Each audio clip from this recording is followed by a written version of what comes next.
Am I the a-hole for telling my parents that I don't think of them as parents anymore? My 17 female parents got divorced when I was 9, and probably for the best because they sucked together.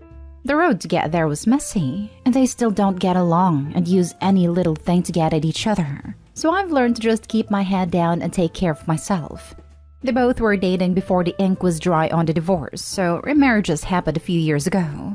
My stepdad is alright. He is the only person who didn't expect me to be happy about everything or try to force me to bond, so we stay in our lanes and get along. His son is older than me and overseas in the military, so I haven't had to meet him. But he and my mom recently had a baby. My stepmom is meh, not bad but kind of interfering and doesn't stay in her lane. So I have no interest in forming any kind of relationship with her beyond what's necessary to live in the same house. That upsets her, but she's a big girl and can deal with disappointment. It's not going to change at this point. Her kids are still in single digits and kind of irritating, so I avoid them when possible. My parents were busy dating and now dealing with their new families, so I've mostly been left to do my own thing. And when I'm home at either place, I stay in my room and mind my own business. I just got my college acceptance and scholarships finalized, so I'm planning for graduation. I'll be working away for the summer, and it would be more convenient travel-wise just to go directly from there to school in the fall. I already have most necessities with me, and can travel light and buy what I need for my dorm when I get there. My stepmom wants me to come back for a couple of weeks because people will want to spend time with me before I go to school. I told her that wouldn't be necessary. She told my dad, who asked me why, and I told him that at this point we don't have to all pretend we like each other anymore. So it's probably best to call it like it is, and for me to just go and spend some time away for a while. He has his family, mom has hers, and I'm just the last remnant of a failed relationship. So once I'm gone, we're all finally free. They've spent the years since the divorce being more like legal guardians than parents anyway, and I haven't thought of them as actual parents for a long time. It turned into a big circus. My dad blames my mom and my mom blames my dad who writes a script. They're both very hurt. My stepmom thinks I'm being very cruel. My stepdad just said, "You feel how you feel." Now I have to go to counseling. But really, I feel like it needed to be said finally because the elephant has been in the room for a while. Now for the top comments. Not a-hole. 1 point, don't treat the counseling as a punishment. You might actually need support and a professional can provide it. You will recognize if the counselor is a professional by whether he will actually provide emotional support or whether he will try to force you into relationships with people regardless of their horrible treatment of you. There's irony in neither of her parents realizing that they went and immediately proved her point. At least stepdad is chill. Not a-hole. Your plan makes sense and I agree with your chill stepdad. You feel how you feel. They can go to therapy if they are very hurt. But you should be able to move on with your life that you have already taken steps forward with. College, scholarships, job, and to be left alone if that is what you want.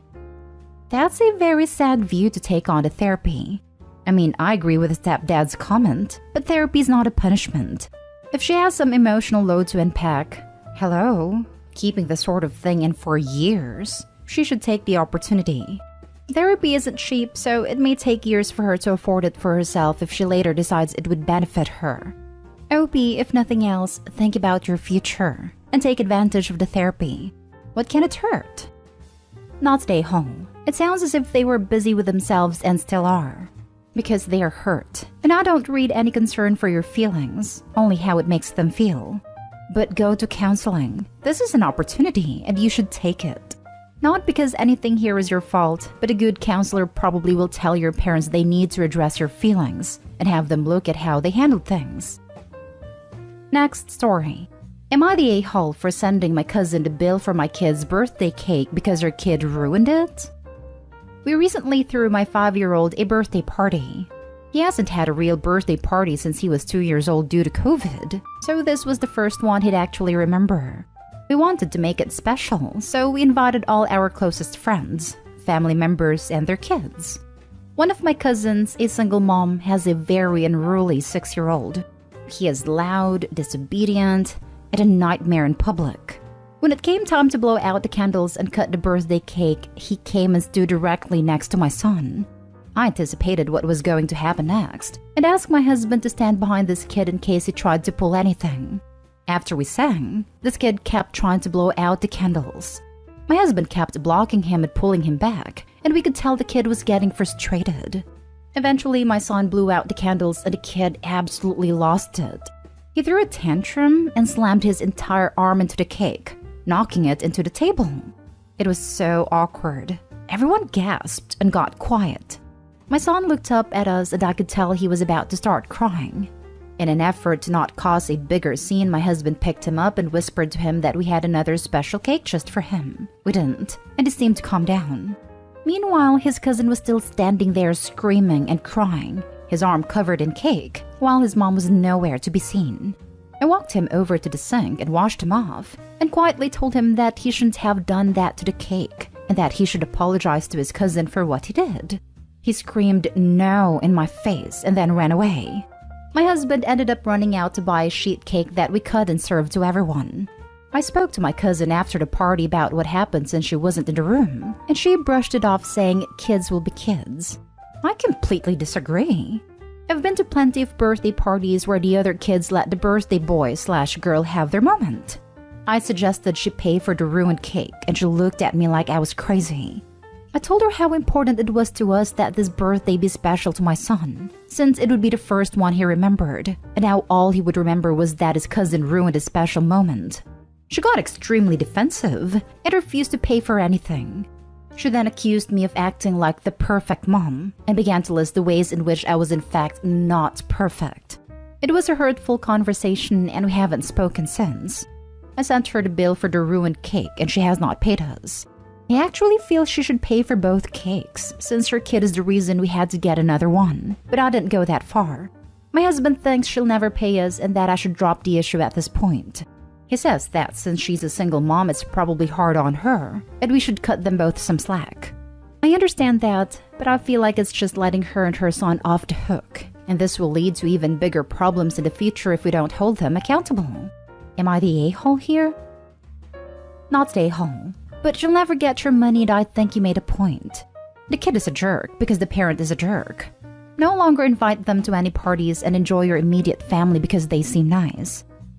I agree. You will never get your money back. Your only way to go from here is to cut her out completely, because her son and her bad parenting will only get worse. Plus, holding them accountable isn't going to be the magic lesson that resolves all their issues. Not stay whole, but obviously she's not going to pay for the cake. Don't invite her to any more occasions or events and just write her off. Her son is going to have massive problems in the future no matter what. It's not your responsibility. Nor do you even have the ability to prevent that. Hounding her about paying for the cake isn't going to make any difference at all, except make both of you feel more anger and resentment. Believe me, when your son is older, he's going to remember, oh yeah, I remember a-hole cousin Joe ruined my cake that year. I wonder if he's out of jail yet. Yeah. I used to date someone whose younger nephews were this level of entitled. The last time I heard anything, about 12 to 14 years after we broke up, was them in the news being arrested for various destructive stuff. My thought at the time was, not surprising.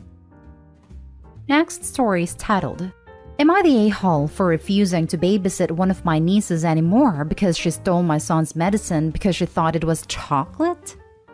I am a stay-at-home mom of 5 boys. And because I am the only one in our family who doesn't have a job, I also watch my 2 nieces, 5 and 11.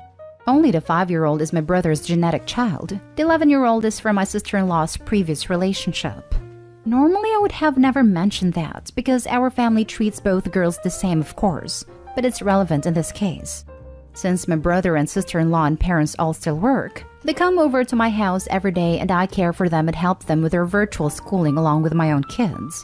One of my boys has a problem with chronic constipation, to the point that he's had a problem with encaprices because of it.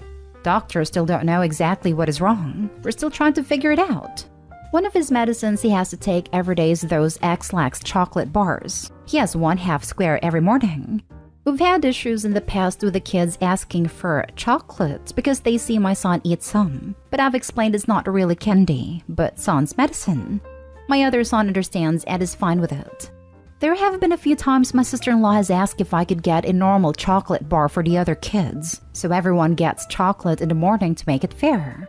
I refuse to do that because my kids don't need chocolate every day. And it wouldn't be fair to my son because this medicine is fairly bitter and certainly does not taste like real chocolate. So long story short, the 11-year-old ended up stealing all of my son's medicine and ate the whole thing one afternoon when I wasn't looking. Obviously, this did not turn out well for her, and her parents had to take her to the hospital because she was so sick. I was furious because she knew that was not allowed, but she said it wasn't fair that my son always got chocolate and she didn't.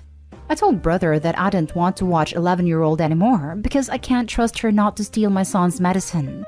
Sister-in-law is furious, saying she has no one else to watch her, and I could have fixed this by letting her daughters have chocolate to make it fair. I said I will still watch the 5-year-old, but not the 11-year-old, who is mad at me too and not apologetic at all. Brother is begging me to look past this, but honestly, I don't want to. I am so mad that she did this, and now I have to buy more medicine. Am I the a-hole? She is only 11, but she knew what she did was wrong and still says it's unfair. So how do I know she won't do it again? Just not eat as much? I don't know. Edit. Forgot to add that sister-in-law is accusing me of not wanting to watch 11-year-old because she is not related to me like 5-year-old is. Obviously, that is not true. I love them both equally. I just don't like the behavior of the eldest. The 5-year-old behaves fine. Now for the comments. Not stay home. You clearly explained that it was not chocolate and in fact medicine. Her mother needs to check herself. Not only does her daughter owe you an apology, so does she. You are providing a service that many parents have to pay thousands a month for. You certainly don't owe her daughter snacks that you wouldn't be giving your own children. Medicine is medicine, no matter what it looks like. If she wants to give her child candy, she can do so in her own home. I can only imagine how this girl will end up when she can steal medicine, not have to apologize and apparently suffer no consequences for her actions. She'll be a nightmare in a few years. Or dead. Dead is a realistic option too, because she ate probably a day's worth of medicine she didn't know anything about. This girl will die of an overdose in my eyes. Scenario. But Mom, I hope he drinks whiskey. I want whiskey too. My best friend has an uncle who got away with everything just like this girl. He's now a 30-year heroin addict in methadone therapy and is dying very, very, very slowly. Her grandmother, who had a big part in his addiction, is 88 now. She spent most of what should have been her retirement and most of her resources keeping him housed, sporadically sober, fed, and out of jail. Oddly, she was super strict on her other 2 kids. They have gone low contact because she kept asking them for money to support the older brother. So many lives ruined because she let him do whatever he wanted as a child. Free childcare, free chocolate, not offering to pay to replace the medicine? Your sister-in-law sounds like she will take from you as much as possible. And if the 5-year-old does something harmful/expensive in the future, I wouldn't expect her to offer to make amends for it either. I'm sorry your generosity has been taken advantage of, not stay home. Right? Holy moly! She should be grateful to have free childcare and discipline her child. My eyes rolled at the idea that you have to give everyone chocolate in the morning to make it fair. 11 years old is old enough to listen and not act out like that after understanding no means no. Doesn't matter what arguments are made, it's all moot. You've made a decision and that's that. You don't even need a reason to stop watching any children besides your own. Do not give in. Last story. Am I the a-hole for splitting chores between my daughters equally? I have 2 daughters, Sadie 23 female and Hannah 15 female. Sadie moved back in with us after she got her college degree. She's not working at the moment and my wife, her stepmom, complained about her not helping out, or at least keeping the house clean. Instead, she goes out with friends mostly daily, or sits chatting or watching Netflix for hours. I had a talk with Sadie and let her know that it's time to help out. I gave her a list of chores to do and she said, whatever, but I still made sure she does them all. A few days ago, Sadie complained about how unfair it is that she has a list of chores to get done while Hannah doesn't. I figured that yes, she's right. And so I went ahead and made an equal list of chores for Hannah, since Sadie stopped doing anything till there's some equality achieved in the house. The problem occurred when Hannah saw the list. She said it was unfair that she gets an equal list of chores as her sister, without keeping in mind that she, Hannah, has school, has piano lessons and homework and therapy appointments, while Sadie sits around or hangs out with friends all day, then come home being free of homework or school. I told her it's all about equality. I don't care which one has more time to spare. Hannah got upset and brought my wife into it. My wife said it's unreasonable to give two girls of different ages, different routines, and responsibilities the same list of chores. I again insisted that I am trying to establish equality, which is the most important thing. Yet my wife said I'm being unfair and requested I give Hannah a smaller list, but I refused. We began fighting, and I flat out told her that just because Hannah is her biological daughter doesn't mean she gets to be favored and cuddled. My wife got pissed over my statement and claimed I was enabling Sadie's irresponsible behavior. We went back and forth on this several times till we both blew up at each other. The girls have noticed because of the tension, and the house is now basically split into two teams. We still haven't reached an agreement, and my wife is choosing to die on this hill. Am I the a-hole? You're the a-hole. You say you're trying to establish equality, but all you're doing is punishing Hannah for Sadie's laziness. You tell your wife she's favoring her daughter. What do you think you are doing? They're not in the same place in life and should not be treated the same. Sadie sounds like a lazy freeloader, whom you've likely catered to her whole life, hence the attitude. And Hannah does work. Equality doesn't work this way. If someone pushes another person down, you don't comfort them both to keep things equal. Hannah's responsibilities include school and other things she does for her health. Having someone load a dishwasher when they aren't doing anything and dumping that on top of someone who is writing a paper before bed isn't equality. The total number of hours/energy exerted Hannah has on her plate is already there. If you put that on a scale and added a chore Sadie has to do, it would not be balanced. As an aside, I'm glad Hannah's in therapy. Very glad. You're the a-hole. Sadie can get off her butt and clean, and she needs a job ASAP. Hannah had a job. It's called school. Your wife is right, and this is really horrible parenting on your part. Stop enabling Sadie by punishing the child that has done nothing wrong. Having chores is one thing, but it's pretty obvious that was never required before. And I'd bet money that Sadie didn't have any when she was Hannah's age.